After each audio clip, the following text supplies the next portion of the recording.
everyone, Dr. Amruta here from Jeevottama Health Ayurveda Center.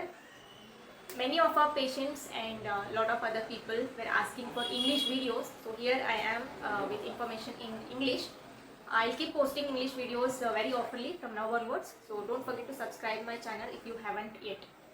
So in today's episode, I'm gonna talk about fissure in ano. It's a very most commonest anorectal issue which we come across.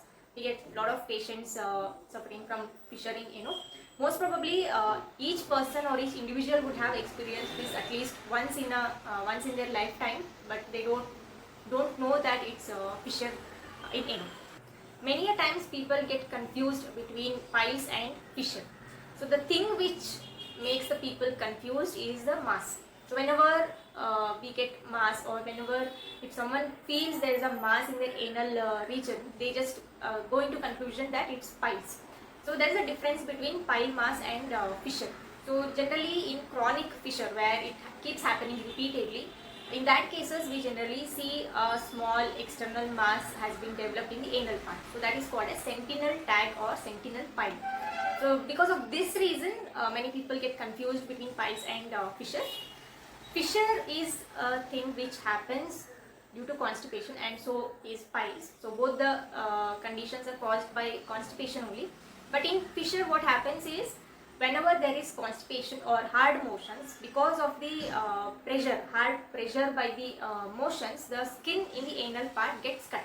So generally how we get small cuts in our hands or anywhere else in the body by a small knife or some scratches, or for example when we get dry lips and our lips crack and get a small crack or cut in our lips, the same thing if it happens in the anal part, it is called as fissure.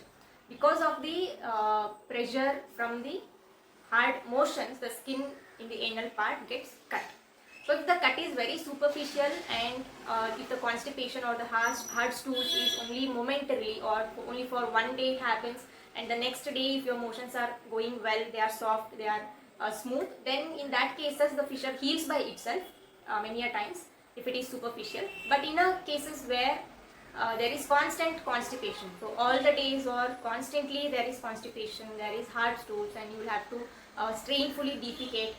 In that cases, when the fissure happens, there will be no space for it to heal, because there will be constant pressure on it from the hard motions. So in that cases, the fissure doesn't heal and it gets deeper and deeper. So in these cases, the symptoms will be very severe if there is fissure constantly.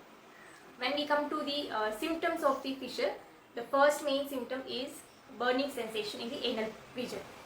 Burning sensation will be there during the defecation. While you are passing the motions also, you will start to feel burning sensation, and after passing the motions also it stays for some time, maybe for half an hour, 1 hour, or 2 to 3 hours, and gradually it fades away.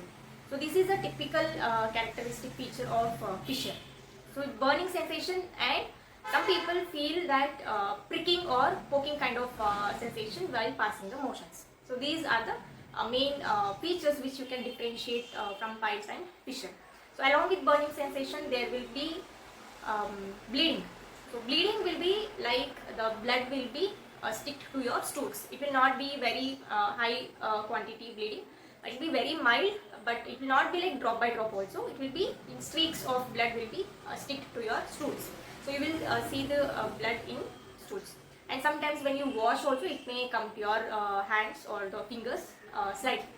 In severe cases of fissure in ano, there comes another condition along with it, sphincter spasm. So it's also one of the symptoms in chronic fissure cases. So sphincters are nothing but the muscles which hold your motions. So whenever you get this urge to defecate, these muscles relax and you pass motions. Sphincter spasm is nothing but these muscles fail to relax, or they get very rigid and they get stiff, and they get spasm. So that is what called as sphincter spasm. So due to this, what happens in fissure cases, even if the motions are not very hard, you feel difficult in passing motion. Some people will have a complaint like initial part of the stool will be very painful. So initially I will have to strain a lot or put pressure a lot, and once a small part of stool comes out, then it will be smooth evacuation. So this is also one of the symptom which happens because of sphincter spasm. Wherever there is continuous or repeated fissures happening, there will be sphincter spasm. Managing this fissure in ano is very simple actually, but many people find it complicated.